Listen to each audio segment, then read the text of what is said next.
Bonjour à tous, le dernier point de Demain nous appartient. Notre actualité du jour portera sur Demain nous appartient.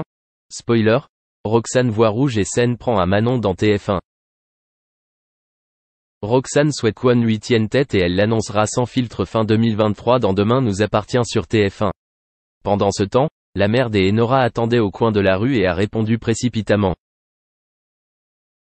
Roxane, Raphaël Volkov, hackeuse au point du commissariat de Sète, est une actrice incontournable qui permet souvent de débloquer les enquêtes. Son aide a été inestimable pour John récemment.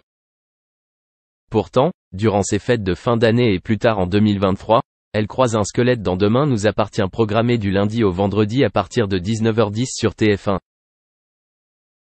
En effet, à l'image de ce qu'elle a vécu avec son ex-petite amie hackeuse, Mélissa Blin, Roxane affronte un hacker informatique confiant. En effet, le réseau du commissariat de Sète a été attaqué mais le virus ne cesse pas propager.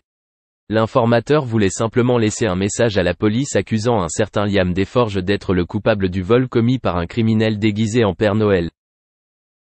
Son incapacité à suivre ce personnage inquiète Roxane et la fait douter de ses capacités. Elle était en colère, impatiente et a vu le commissariat insister pour qu'elle fournisse des informations. Heureusement, sa petite amie Sarah, Camille Genot, avec qui elle a traversé quelques épreuves comme tout couple, est présente. Sarah lui explique au commissariat qu'elle ne doit pas douter de ses capacités et lui donne de l'espoir. Vous y arriverez. Elle attira davantage l'attention de la jeune fille brune aux yeux clairs. Tu es la personne la plus incroyable et je t'aimais. Manon a pensé bien faire en venant à cette heure-là avec des gâteaux et en demandant des nouvelles de Roxane. Ce dernier se sent insulté et prend les propos de sa copine Nordine, Youssef Agal, comme une attaque. Elle s'est défendue de manière agressive, a volé un gâteau et est partie.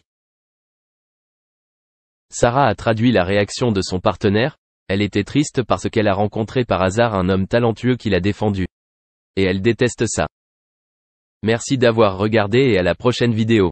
N'oubliez pas de vous abonner à notre chaîne. En attendant, dites-nous ce que vous en pensez dans la section commentaires ci-dessous.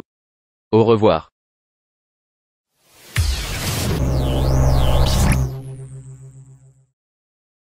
Invité au blind test des synonymes, Vianney était aux côtés de Jérôme Commandeur. Pour l'occasion, le duo se sont munis de perruques blondes et brunes afin de rentrer au mieux dans leur personnage. En effet, il devait interpréter notamment Julien Clerc ou encore Johnny Hallyday. D'ailleurs, pour montrer qu'il avait de l'autodérision, le chanteur n'a pas hésité à immortaliser le moment et à le partager sur son compte Instagram. On a adoré tourner ça, écrit-il en légende. Si Vianney a décidé de se faire une nouvelle coupe, il a également pris le temps de réagir sur un tout autre sujet. En effet, dans une récente interview accordée à nos confrères du Parisien, le chanteur a donné son avis sur le streaming.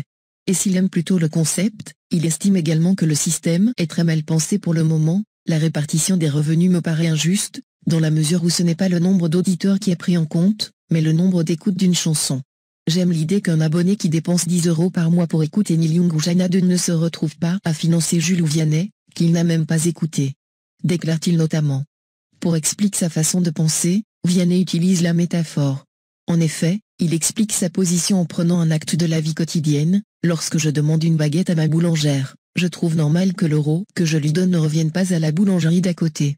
En d'autres termes, le chanteur aimerait que la personne qui écoute tel ou tel artiste soit rémunérée en fonction. D'ailleurs, on se demande pourquoi ça n'a pas été déjà pensé avant. Dans son nouvel album, Vianney a sorti la chanson « Beau Papa ». Sortie il y a quelques mois maintenant, les paroles de cet air est une véritable lettre d'amour adressée à la fille de sa compagne, la violoncelliste Catherine Robert. Écrit et composé par les chanteurs, il montre toute l'affection qu'il a pour cet enfant. Il décrit aussi la relation touchante qui s'est construite entre les deux. D'ailleurs dans une récente interview, il a expliqué ce que ça faisait d'être un beau-père et pour le moins qu'on puisse dire, c'est que les liens du cœur sont aussi forts que les liens du sang. Même s'il ne veut pas prendre la place du vrai papa, Vianney est prêt à l'aimer et la protéger comme un père.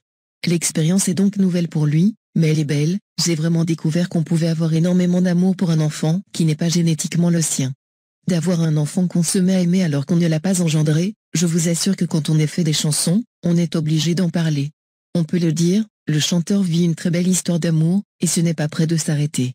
Vous aussi, vous vous retrouvez dans l'histoire du chanteur.